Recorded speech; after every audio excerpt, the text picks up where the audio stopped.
मैं माननीय प्रधानमंत्री जी से आग्रह करूंगा कि वो अपने विचार को व्यक्त करें।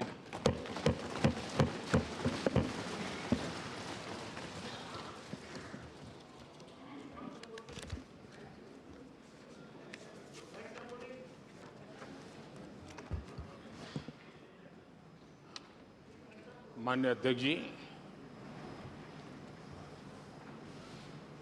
देश की 75 वर्षों की संसदीय यात्रा, उसका एक बार पुनः स्मरण करने के लिए और नए सदन में जाने से पहले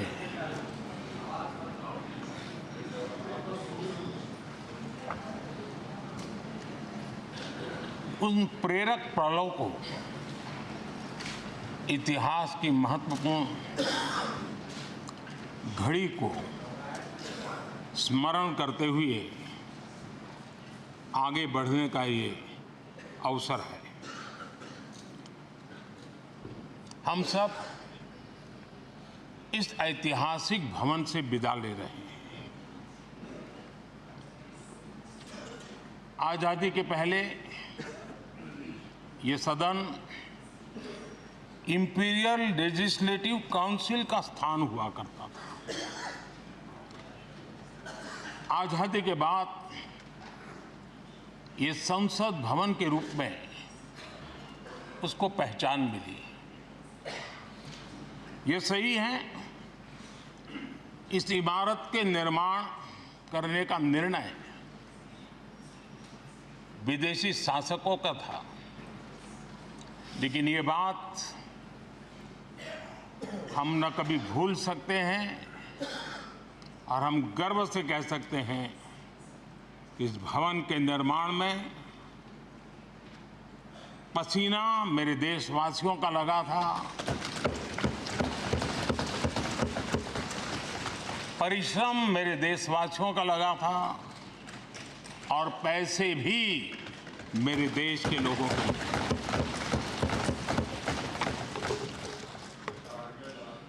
इस 75 वर्ष की हमारी यात्रा ने अनेक लोकतांत्रिक परंपराओं और प्रक्रियाओं का उत्तम से उत्तम सृजन किया है और इस सदन में रहे हुए सबने उसमें सक्रियता से योगदान भी दिया है और साक्षी भाव से उसको देखा भी है। हम भले नए भवन में जाएंगे, लेकिन पुराना भवन भी, ये भवन भी आने वाली पीढ़ियों को हमेशा हमेशा प्रेरणा देता रहेगा।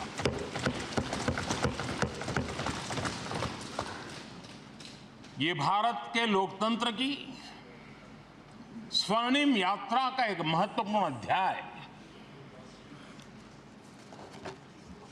जो सारी दुनिया को भारत की रगों में लोकतंत्र का सामर्थ्य कैसे है, इसका परिचित कराने का काम इस इमारत से होता रहेगा। आदरणीय अध्यक्ष जी, अमृतकाल की प्रथम प्रभा का प्रकाश राष्ट्र में एक नया विश्वास,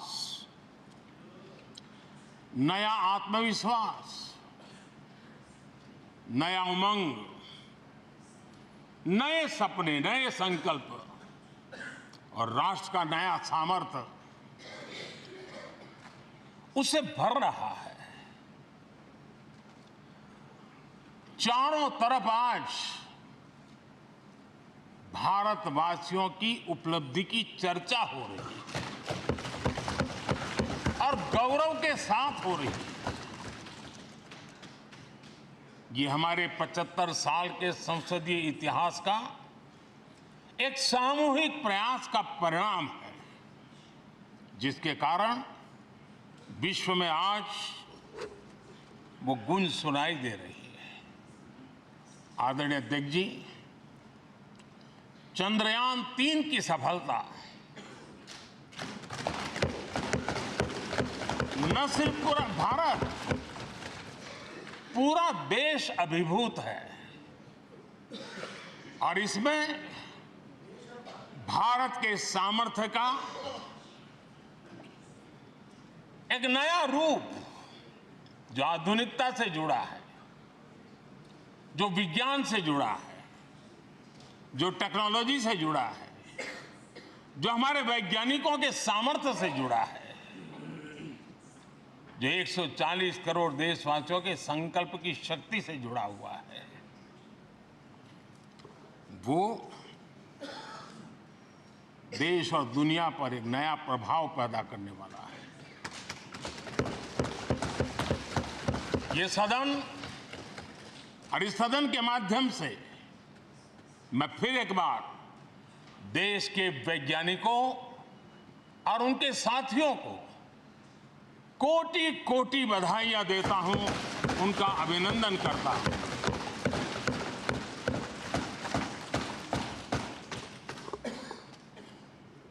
आदरणीय अध्यक्ष जी, ये सदन ने भूतकाल में जब नेम की समिट हुई थी, सर्वसम्मति से प्रस्ताव पारित करके देश के इस प्रयास को सराहा था। आज G20 की सफलता को भी आपने सर्वसम्मति से सराहा है। मैं मानता हूं देशवासियों का आपने गौरव बढ़ाया है, मैं आपका आभार व्यक्त करता हूं। G20 की सफलता 140 करोड़ देशवासियों की है। ये भारत की सफलता है, किसी व्यक्ति की सफलता नहीं है, किसी दल की सफलता नहीं है।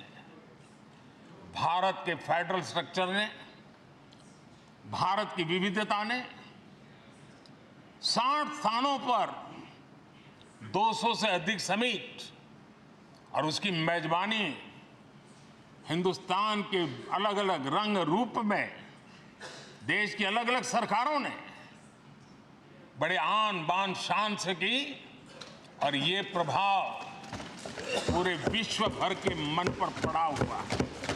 ये हम सबके सेलिब्रेट करने वाला विषय है, देश के गौरवगान को बढ़ाने वाला है। और जैसा आपने उल्लेख किया, भारत इस बात के लिए गर्व करेगा, जब भारत अध्यक्ष रहा उस समय अफ्रीकन यूनियन इसका सदस्य बना। मैं उस इमोशनल पल को भूल नहीं सकता जब अफ्रीकन यूनियन की घोषणा हुई और अफ्रीकन यूनियन के प्रेसिडेंट, उन्होंने एक इंटरव्यू में कहा कि मेरे जीवन में ऐसी पल थी, शायद मैं बोलते बोलते रो पड़ूंगा। आप कल्पना कर सकते हैं कि कितनी बड़ी अपेक्षा और आशाएं पूरी करने का काम भारत के भाग्य में आया। आदरणीय अध्यक्ष जी, भारत के प्रति शक करने का एक स्वभाव कई लोगों का बना हुआ है और जब आजादी मिली तब से चल रहा है। इस बार भी यही था, कोई डिक्लेरेशन नहीं होगा, असंभव है। लेकिन ये भारत की ताकत है कि वह भी हुआ और विश्व सर्वसम्मति से एक साझा घोषणा पत्र लेकर के आगे का रोड मैप लेकर के यहाँ से प्रारंभ हुआ है।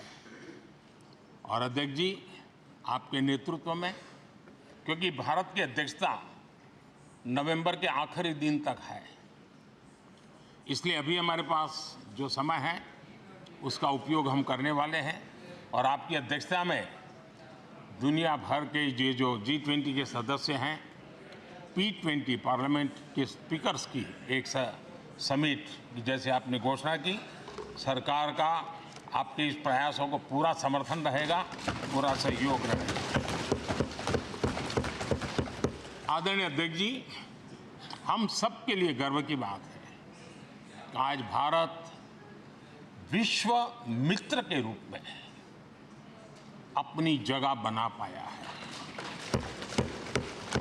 पूरा विश्व भारत में अपना मित्र खोज रहा है। पूरा विश्व भारत की मित्रता को अनुभव कर रहा है और उसका मूल कारण है हमारे जो संस्कार है, वेद से विवेकानंद तक जो हमने पाया है। सबका साथ सबका विकास का मंत्र आज विश्व को हमें साथ लाने में जोड़ रहा है। आदरणीय अध्यक्ष जी, ये सदन से विदाई लेना एक बहुत ही भावुक पल है। परिवार भी अगर पुराना घर छोड़कर के नए घर जाता है तो बहुत सारी यादें कुछ पल के लिए उसको झकझोर देती है। और हम जब ये सदन को छोड़ के जा रहे हैं तो हमारा मन मस्तिष्क भी उन भावनाओं से भरा हुआ है, अनेक यादों से भरा हुआ है। खट्टे मीठे अनुभव भी रहे हैं, नोकझोंक भी रही है, कभी संघर्ष का माहौल भी रहा है और कभी इसी सदन में उत्सव और उमंग का माहौल भी रहा है। ये सारी स्मृतियां हमारे साथ हम सबकी साझी स्मृतियां हैं। ये हम सबकी साझी विरासत है और इसलिए इसका गौरव भी हम सबका साझा है।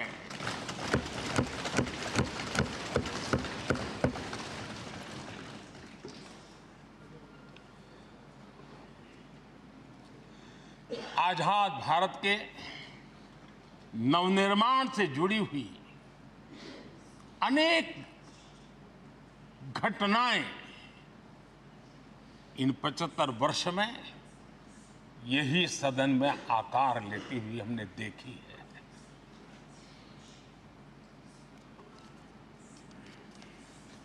आज हम जब इस सदन को छोड़ करके नए सदन की ओर प्रस्थान करने वाले हैं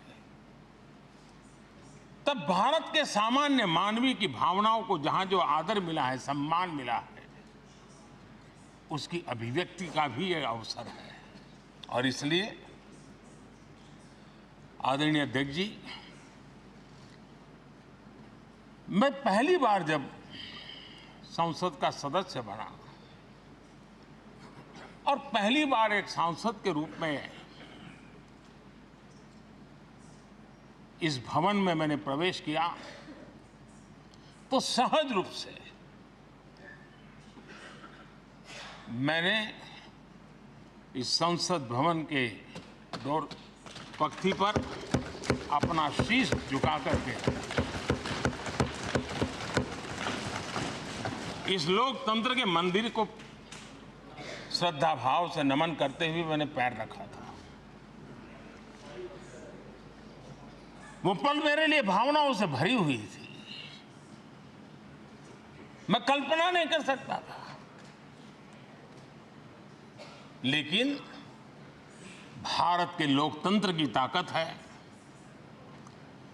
भारत के सामान्य मानवीय की लोकतंत्र के प्रति श्रद्धा का प्रतिबिंब है कि रेलवे प्लेटफॉर्म पर गुजारा करने वाला एक गरीब परिवार का बच्चा पार्लियामेंट पहुंच गया।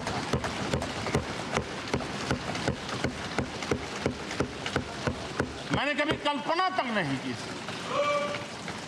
कि देश मुझे इतना सम्मान देगा, इतना आशीर्वाद देगा, इतना प्यार देगा। सोचा नहीं था अध्यक्ष जी। आदरणीय अध्यक्ष जी, हम में से बहुत लोग हैं जो संसद भवन के अंदर जो चीज़ें लिखी गई उसको पढ़ते भी रहते हैं, कभी कभी उसका उल्लेख भी करते हैं। हमारे यहाँ संसद भवन के प्रवेश द्वार पर एक छांदोग्य उपनिषद का एक वाक्य है, लोक द्वारम करके पूरा वाक्य है। उसका मतलब ये होता है कि जनता के लिए दरवाजे खोलिए और देखिए कि कैसे वो अपने अधिकारों को प्राप्त करती है। हमारे ऋषि मुनियों ने ये लिखा हुआ, हमारे प्रवेश द्वार पर लिखा हुआ है। हम सब और हमारे पहले जो यहां रहे हैं वो भी इस सत्यता के साक्षी है। आदरणीय अध्यक्ष जी, समय रहते जैसे जैसे वक्त बदलता गया, ये हमारे सदन की संरचना भी निरंतर बदलती रही है और अधिक समावेशी बनती गई है। समाज के हर वर्ग का प्रतिनिधि विविधताओं से भरा हुआ इस सदन में नजर आता है। अनेक भाषाएं हैं, अनेक बोलियां हैं, अनेक पहरवेश हैं, अनेक खान-पान है। सदन के अंदर सब कुछ है और समाज के सभी तबके के लोग, चाहे वो सामाजिक रचना के हो, चाहे आर्थिक रचना के हो, चाहे गांव या शहर के हो, एक प्रकार से पूर्ण रूप से समावेशी वातावरण सदन में पूरी ताकत के साथ जन सामान्य की इच्छा आकांक्षाओं को प्रकट करता रहा है। दलित हो, पीड़ित हो, आदिवासी हो, पिछड़े हो, महिलाएं हो, हर एक का धीरे धीरे धीरे योगदान बढ़ता चला गया है। आदरणीय अध्यक्ष जी, प्रारंभ में महिलाओं की सदस्य संख्या कम थी, लेकिन धीरे धीरे माताओं बहनों ने भी इस सदन की गरिमा को बढ़ाया है। इस सदन के गरिमा में बहुत बड़ा बदलाव लाने में उनका योगदान रहा है। आदरणीय अध्यक्ष जी, प्रारंभ से अब तक एक मोटा हिसाब लगाता था, करीब 7,500 से अधिक जनप्रतिनिधि दोनों सदनों में मिलाकर के योगदान दे चुके हैं। इतने सालों में 7,500 से करीब ज्यादा। इस कालखंड में करीब 600 महिला सांसदों ने भी इस सदन की गरिमा को बढ़ाया है, दोनों सदन की।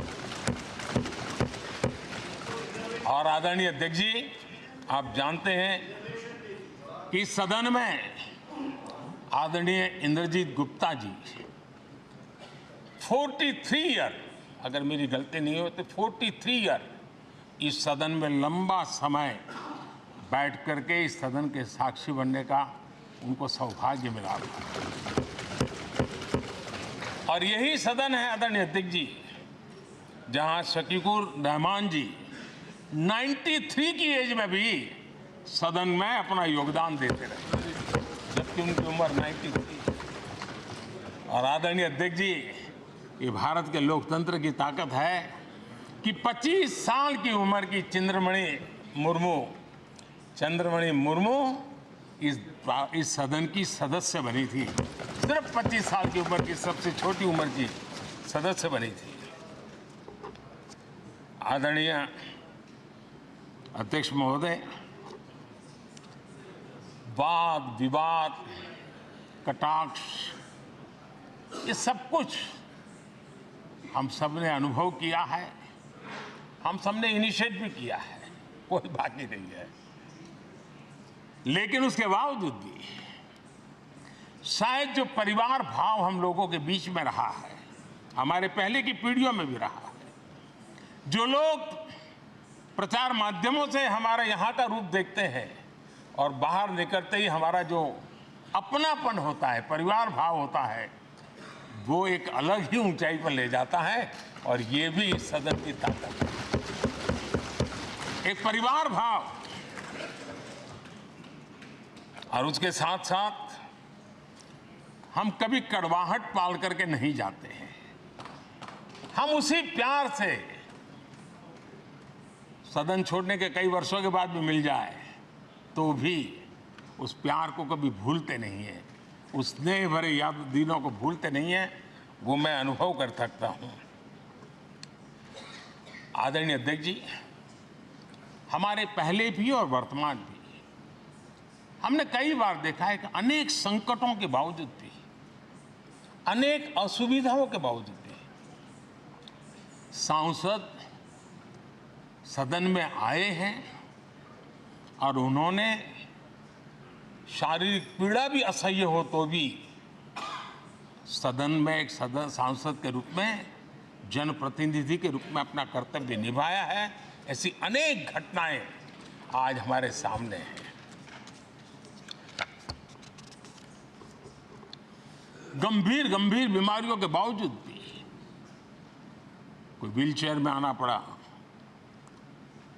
किसी को डॉक्टरों को बाहर खड़े रख करके अंदर आना पड़ता था, लेकिन सभी सांसदों ने कभी न कभी इस प्रकार से अपनी भूमिका निभाई। कोरोना काल हमारे सामने उदाहरण है। हर परिवार में रहता था कहीं बाहर जाए तो मौत को बुलावा न दे दे, उसके बावजूद भी हमारे माननीय सांसद दोनों सदन में कोरोना काल के इस संकट की घड़ी में भी सदन में आए, अपना कर्तव्य निभाया। हमने राष्ट्र का काम रुकने नहीं दिया। आवश्यकता पड़ी, डिस्टेंस रखना भी था और बार बार टेस्टिंग भी करना पड़ता था। सदन में आते थे लेकिन मास्क पहनना पड़ता था। बैठने की रचना भी अलग अलग की, समय भी बदले गए। हर चीज के साथ राष्ट्र का काम रुकना नहीं चाहिए, इस भाव से सभी सदस्यों ने इस सदन को अपने कर्तव्य का महत्वपूर्ण अंग माना, संसद को चलाए रखा। और मैंने देखा है कि इस सदन से इतना लगाव लोगों का रहता है कि पहले कभी हम देखते थे कोई 30 साल पहले सांसद रहा होगा, कोई 35 साल पहले रहा होगा, लेकिन वो सेंट्रल हॉल तो जरूर आएगा। जैसे मंदिर जाने की आदत होती है वैसे इनको सदन में आने की आदत है। इस जगह का लगाव बन जाता है, एक आत्मीय भाव से जुड़ाव हो जाता है। और ऐसे बहुत से पुराने लोग हैं जो आते जाते हुए मन करता है जरा चलो एक चक्कर काट ले। आज उनका जनप्रतिनिधि के नाते दायित्व तो नहीं है, लेकिन भूमि के प्रति उनका लगाव हो जाता है। ये सामर्थ्य होता है इस सदन का। आदरणीय अध्यक्ष महोदय, आजादी के बाद बहुत बड़े बड़े विद्वान लोगों ने बहुत आशंकाएं व्यक्त की थी, पता नहीं देश का क्या होगा, चल पाएगा कि नहीं चल पाएगा, एक रहेगा कि बिखर जाएगा, लोकतंत्र बना रहेगा नहीं, 50। लेकिन इस देश की संसद की ताकत है कि पूरे विश्व को गलत सिद्ध कर दिया और ये राष्ट्र पूरे सामर्थ्य के साथ आगे बढ़ता रहा। और इस विश्वास से कि हम भले आशंकाएं होंगी, घने काले बादल होंगे, लेकिन सफलता प्राप्त करते रहेंगे। और ये हम सब लोगों ने, हमारी पुरानी पीढ़ियों ने मिलकर के इस काम को करके दिखाया है। इसका गौरवगान करने का ये अवसर है। आदरणीय अध्यक्ष जी, इसी भवन में 2 साल 11 महीने तक संविधान सभा की बैठकें हुई और उसने देश के लिए एक मार्गदर्शक जो आज भी हमें चलाता है, हमारे संविधान दिया। और 26 नवंबर 1949 को जो संविधान हमें मिला वो 26 जनवरी 1950 को लागू हुआ। इन 75 वर्षों में सबसे बड़ा जो अचीवमेंट है वो ये है कि देश के सामान्य मानवी का इस संसद पर विश्वास बढ़ता ही गया है। और लोकतंत्र की सबसे बड़ी ताकत यही है कि इस महान संस्था के प्रति, इस महान इंस्टीट्यूशन के प्रति, इस व्यवस्था के प्रति उनका विश्वास अटूट रहे, विश्वास उनका बना रहे। इन 75 वर्षों में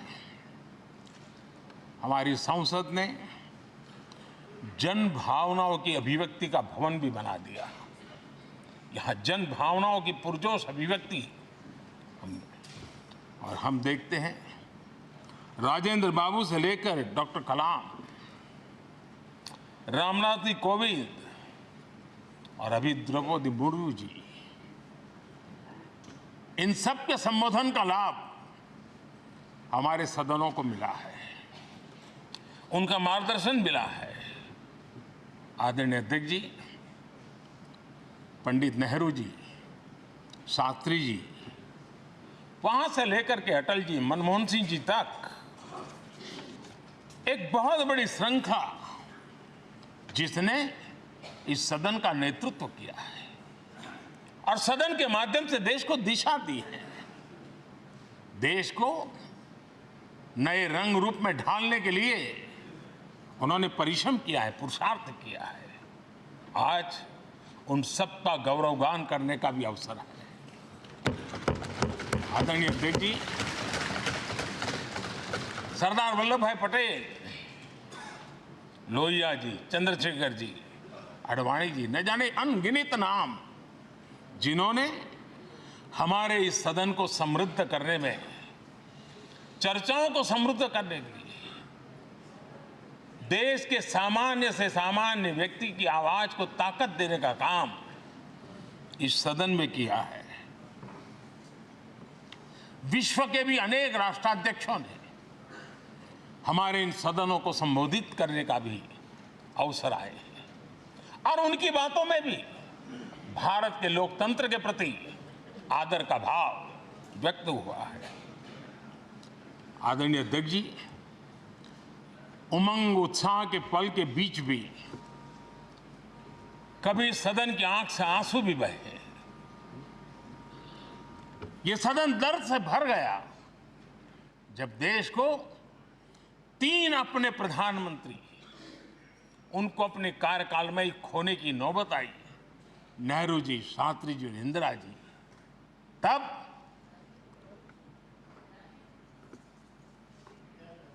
ये सदन अश्रुभीनी आंखों से उन्हें विदाई दे रहा था। आदरणीय अध्यक्ष जी, अनेक चुनौतियों के बावजूद भी हर स्पीकर ने, हर सभापति ने बेहतरीन तरीके से दोनों सदनों को सुचारू रूप से चलाया है और अपने कार्यकाल में उन्होंने जो निर्णय किए वो निर्णय मावलंकर जी से काल से शुरू हुए हो या सुमित्रा जी के कालखंड के हो या बिरला जी के, आज भी उन निर्णयों को रेफरेंस पॉइंट माना जाता है। ये काम हमारे करीब 17 स्पीकर और उसमें 2 हमारी महिला स्पीकर ने भी, और मावलंकर जी से लेकर के सुमित्रा ताई तक और बिरला जी का मार्गदर्शन आज भी हमें मिल रहा है। हर एक ने अपनी अपनी शैली रही है, लेकिन उन्होंने सबको साथ लेकर के नियमों कानूनों के बंधन में इस सदन को हमेशा ऊर्जावान बनाए रखा है। मैं आज उन सभी स्पीकर महोदय को भी आज वंदन करता हूं, अभिनंदन करता हूं। आदरणीय अध्यक्ष जी, ये सही है कि हम जनप्रतिनिधि अपनी अपनी भूमिका निभाते हैं, लेकिन सातत्यपूर्ण तरीके से हमारे बीच जो ये टोली बैठती है उनकी भी कई पीढ़ियां बदल गई है। कभी कागज लेके दौड़ के आते हैं, उनका भी योगदान कम नहीं है।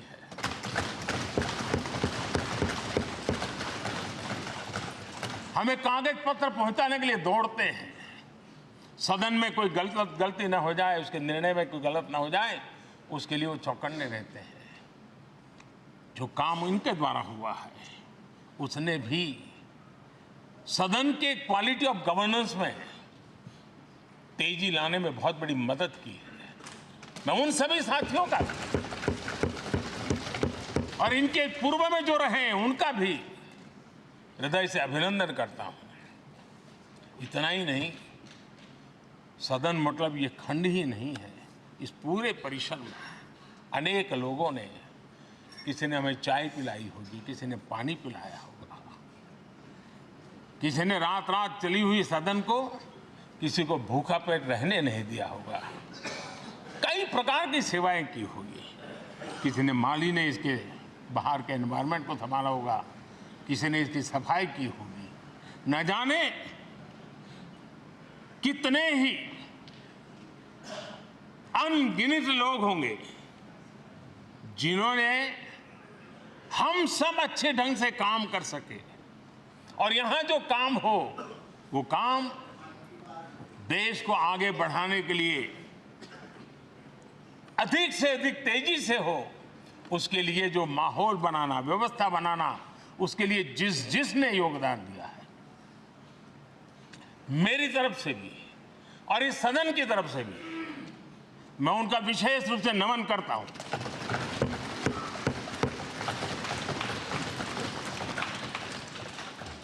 आदरणीय अध्यक्ष जी, लोकतंत्र का एक सदन, आतंकी हमला हुआ पूरे विश्व में। यह आतंकी हमला एक इमारत पर नहीं था, ये मदर ऑफ डेमोक्रेसी एक प्रकार से हमारी जीवात्मा पर यह हमला था। ये देश उस घटना को कभी भूल नहीं सकता है, लेकिन आतंकियों से लड़ते लड़ते सदन को बचाने के लिए और हर सदस्य को बचाने के लिए जिन्होंने अपने सीने पर गोलियां झेली, आज मैं उनको भी नमन करता हूं। हमारे बीच नहीं है, लेकिन उन्होंने बहुत बड़ी रक्षा की है। आदरणीय अध्यक्ष जी, जब आज हम इस सदन को छोड़ रहे हैं, तब मैं उन पत्रकार मित्रों को भी याद करना चाहता हूं जिन्होंने जीवन में, कुछ लोग तो ऐसे हैं जिन्होंने पूरा जीवन अपने कार्यकाल में संसद के काम को ही उन्होंने रिपोर्ट किया है। एक प्रकार से वो जीवंत साक्षी रहे हैं। उन्होंने यहां की पल पल की जानकारी देश तक पहुंचाई, और तब तो ये सारा टेक्नोलॉजी अवेलेबल नहीं थी। तब वही लोग थे जो यहां की बात पहुंचाते थे, और उनका सामर्थ्य था वो अंदर की भी पहुंचाते थे और अंदर की भी पहुंचाते थे।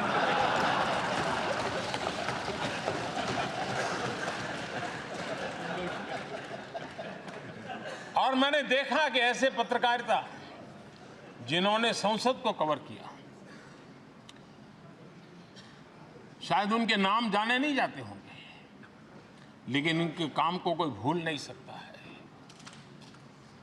और खबरों को लिए नहीं, भारत की इस विकास यात्रा को संसद भवन से समझने के लिए उन्होंने अपनी शक्ति खपा दी थी।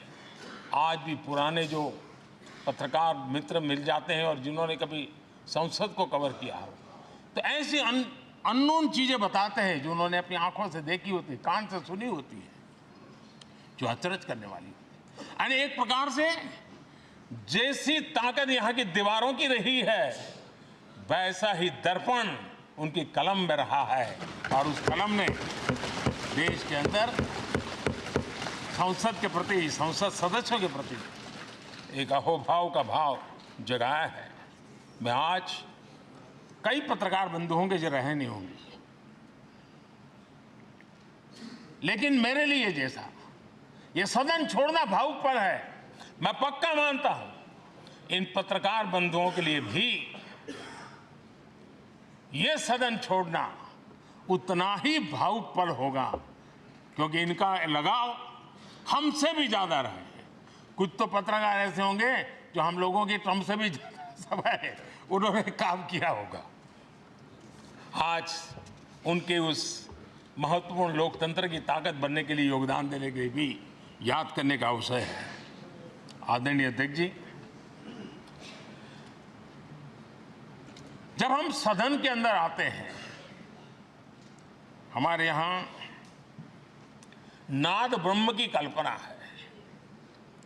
हमारे शास्त्रों में माना गया है किसी एक स्थान पर अनेक बार एक ही लय में उच्चारण होता है तो वो तपोस्थली बन जाता है, उसके एक पॉजिटिव वाइब होते हैं। नाद की एक ताकत होती है जो स्थान को सिद्धि स्थान में परिवर्तित कर देती है। मैं मानता हूं ये सदन भी उस 7-7.5 हजार जनप्रतिनिधियों के द्वारा बार बार जो शब्द गूंजे हैं, जो वाणी यहां गूंजी है, उसने इस सदन में हम बैठकर आगे चर्चा करें या ना करें, लेकिन इसकी गूंज इसे तीर्थ क्षेत्र बना देती है।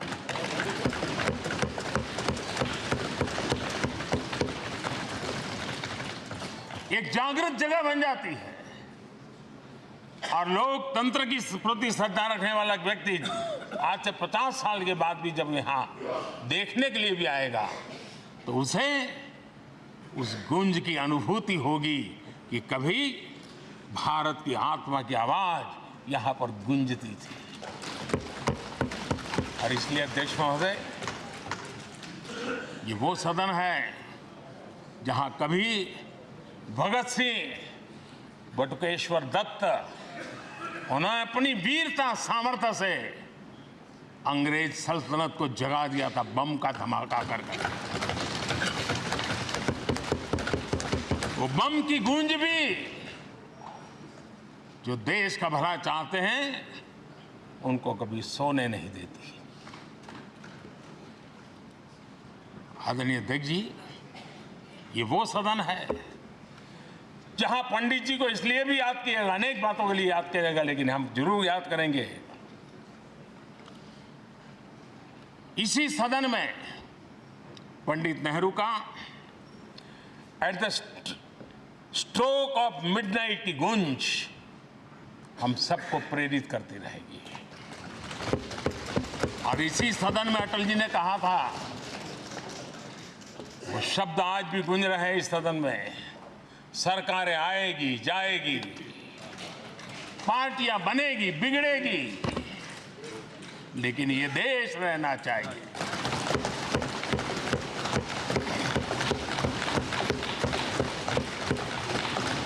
आदरणीय अध्यक्ष जी, पंडित नेहरू की जो प्रारंभिक मंत्रिपरिषद थी, बाबा साहब आम्बेडकर जी एक मंत्री के रूप में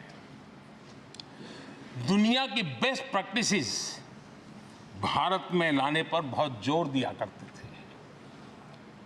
फैक्ट्री कानून में अंतर्राष्ट्रीय सुझावों को शामिल करने पर बाबा साहब सर्वाधिक आग्रही रहे थे और उसका परिणाम आज देश को लाभ मिल रहा है। बाबा साहब आम्बेडकर ने देश को नेहरू जी की सरकार में वाटर पॉलिसी दी थी और उस वाटर पॉलिसी बनाने में बाबा साहब आम्बेडकर की बहुत बड़ी भूमिका रही थी। आदरणीय अध्यक्ष जी, हमें जानते हैं कि भारत में बाबा साहब आम्बेडकर एक बात हमेशा कहते थे कि भारत में सामाजिक न्याय के लिए भारत का औद्योगिकरण होना बहुत जरूरी है, क्योंकि देश के दलित पिछड़ों के पास जमीन ही नहीं है, वो क्या करेगा? औद्योगिकरण होना चाहिए। और बाबा साहब इस बात को मान करके डॉक्टर श्यामा प्रसाद मुखर्जी, जो पंडित नेहरू के मंत्री थे, उन्होंने इस देश में और पहले वाणिज्य मंत्री के रूप में और उद्योग मंत्री के रूप में उन्होंने इंडस्ट्री पॉलिसी इस देश में लाई थी। आज भी कितनी ही इंडस्ट्री पॉलिसी बने, लेकिन उसकी आत्मा वही होती है जो पहली सरकार के थी और उनका भी बहुत बड़ा अहम योगदान रहा था। आदरणीय अध्यक्ष जी, लाल बहादुर शास्त्री जी ने 65 के युद्ध में हमारे देश के जवानों में का हौसला बुलंद करना, उनके सामर्थ्य के लिए को पूरी तरह राष्ट्र हित में झोंक देने की प्रेरणा इसी सदन में से दी थी लाल बहादुर शास्त्री को, और यहीं पर उन्होंने ग्रीन रिवॉल्यूशन के लिए एक मजबूत नींव लाल बहादुर शास्त्री जी ने रखी थी। आदरणीय अध्यक्ष जी, बांग्लादेश की मुक्ति का आंदोलन और उसका समर्थन भी इसी सदन ने इंदिरा गांधी के नेतृत्व में किया था। यही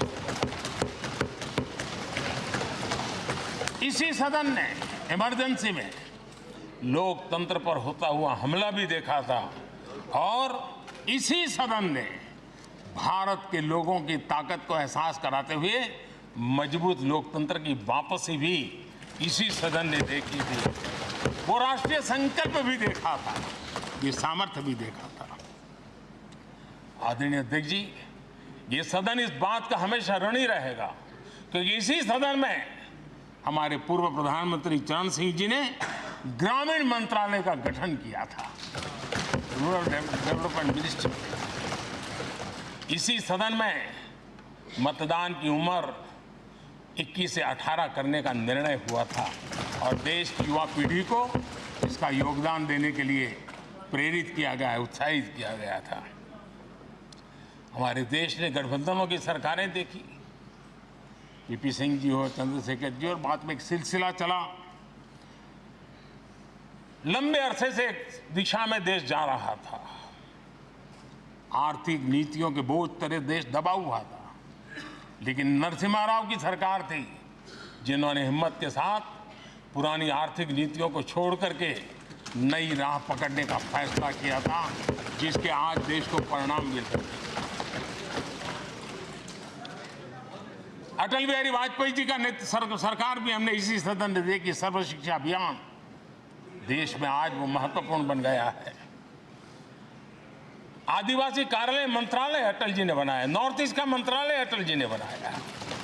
न्यूक्लियर ट्रेस भारत के सामर्थ्य का परिचायक बन गया। और इसी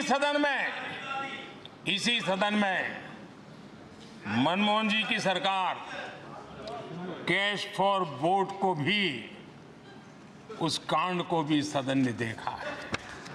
आदरणीय अध्यक्ष जी, सबका साथ सबका विकास का मंत्र, अनेक ऐतिहासिक निर्णय, दशकों से लंबित विषय, उनका स्थायी समाधान भी इसी सदन में हुआ। आर्टिकल 370, ये सदन हमेशा हमेशा गर्व के साथ कहेगा कि सदन के कारण one nation one tax, GST का निर्णय भी इसी सदन ने किया। One rank one pension, OROP, ये भी इसी सदन ने देखा। गरीबों के लिए 10% आरक्षण कोई विवाद के बिना पहली बार इस देश में करने में सफल लगे। आदरणीय अध्यक्ष जी, भारत के लोकतंत्र में तमाम उतार चढ़ाव हमने देखे,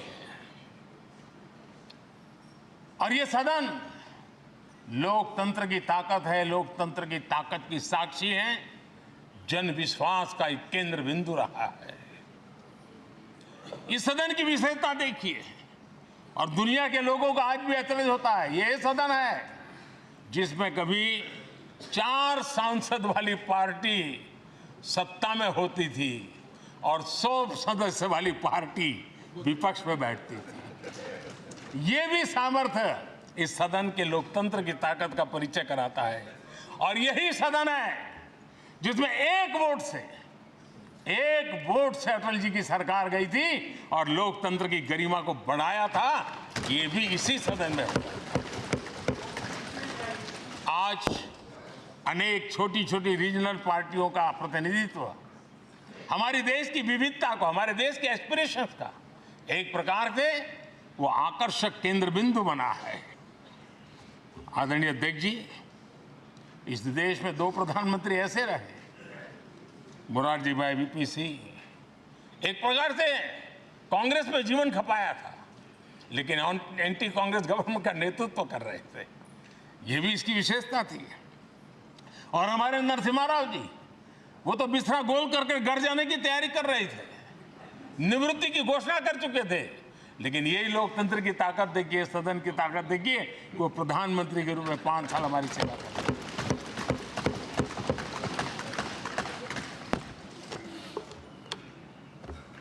आदरणीय अध्यक्ष जी, सबकी सहमति से कठिन कार्य होते हुए हमने देखे हैं। 2000 की साल थी, अटल जी की सरकार थी। इसी सदन ने 3 राज्यों का गठन सर्व स्वीकृति से किया और बड़े उमंग उत्साह से किया। जब छत्तीसगढ़ की रचना हुई तो उत्सव छत्तीसगढ़ ने भी मनाया, उत्सव मध्य प्रदेश ने भी मनाया। जब उत्तराखंड की रचना हुई तो उत्सव उत्तराखंड ने भी मनाया, उत्सव उत्तर प्रदेश ने भी मनाया। जब झारखंड की रचना हुई तो उत्सव झारखंड ने भी मनाया, उत्सव बिहार ने भी बताया। ये हमारे सदन का सामर्थ्य, सब सहमति का वातावरण बना करके। लेकिन कुछ कड़वी यादें वो भी हैं कि तेलंगाना के हक को दबोचने के लिए भारी प्रयास हुए, खून की नदियां भी बही और बनने के बाद न तेलंगाना उत्सव मना पाया, न आंध्र उत्सव मना पाया। एक कटुता के बीज बो दिए गए। अच्छा होता उसी उमंग और उत्साह के साथ हम तेलंगाना का निर्माण करते तो एक नई ऊंचाई पर आज तेलंगाना पहुंच चुका होता। आदरणीय अध्यक्ष जी, संविधान सभा ने, आदरणीय अध्यक्ष जी, इस सदन की परंपरा रही है। संविधान सभा ने उस समय अपना दैनिक भत्ता 45 रुपये से कम करके 40 कर दिया था। उनको लगा हमें इसको कम करना चाहिए। आदरणीय अध्यक्ष जी, यही सदन है कैंटीन में मिलने वाली सब्सिडी, जो बहुत कम पैसे में खाना मिलता था, इसी सदस्यों ने उस सब्सिडी को भी खत्म कर दिया और पूरा पैसा देकर के अब कैंटीन में खाते।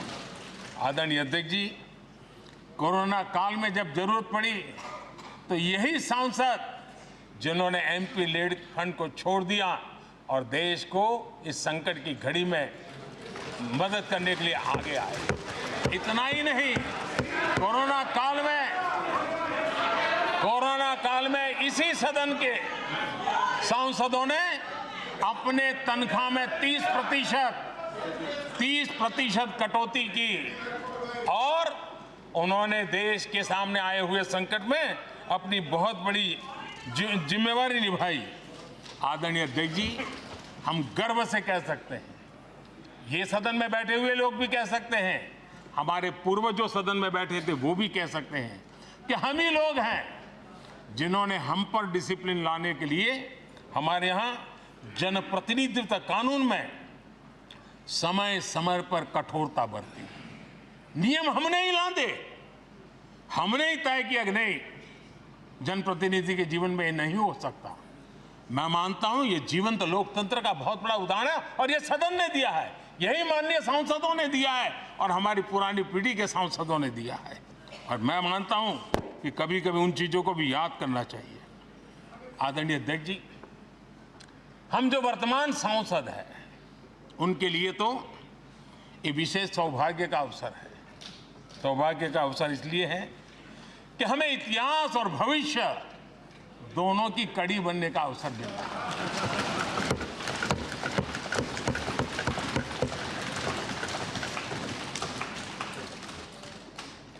कल और आज से जुड़ने का हमें अवसर मिल रहा है और आने वाली कल निर्माण करने का एक नया विश्वास, नया उमंग, नए उत्साह के साथ हम यहां से विदाई लेने वाले हैं।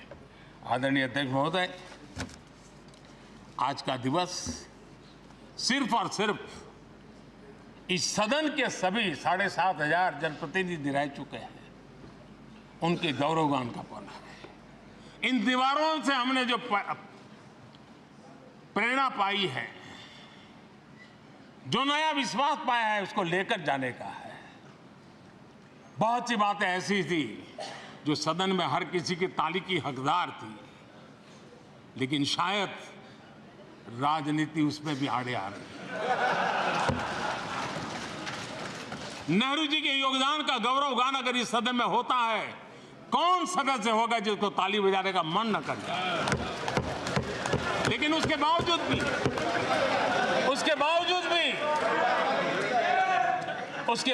भी देश के लोकतंत्र के लिए बहुत जरूरी है हम सब ने अपने यहां सोच लें। आदरणीय अध्यक्ष जी, मुझे पूरा विश्वास है कि आपके मार्गदर्शन में और इस अनुभवी माननीय सांसदों के सामर्थ्य से हम नई संसद में जब जाएंगे तो नए विश्वास के साथ जाएंगे। मैं फिर एक बार आज पूरा दिवस आपने इन पुरानी स्मृतियों को ताज़ा करने के लिए दिया, एक अच्छे वातावरण में सबको याद करने का मौका दिया। इसके लिए मैं आप सबका आपका हृदय से आभार व्यक्त करता हूं और मैं सभी सदस्यों से आग्रह करूंगा कि अपने जीवन की ऐसी मधुर यादों को यहाँ हम जरूर व्यक्त करें ताकि देश तक पहुँचे कि सचमुच में ये हमारा सदन, ये हमारे जनप्रतिनिधियों की गतिविधि सच्चे अर्थ में देश को समर्पित है, इसका भाव लोगों के तक पहुँचे। इसी एक अपेक्षा के साथ मैं फिर एक बार इस धरती को प्रणाम करता हूँ, इस सदन को प्रणाम करता हूँ। भारत के मंदिरों से बनी हुई हर एक दीवार के हर एक ईंटे को प्रणाम करता हूँ और पिछले 75 साल में भारत के लोकतंत्र को नया सामर्थ्य शक्ति देने वाले हर गुंज को, उस नाद ब्रह्म को नमन करते हुए मेरी वाणी को विराम कर देता हूँ। बहुत बहुत धन्यवाद।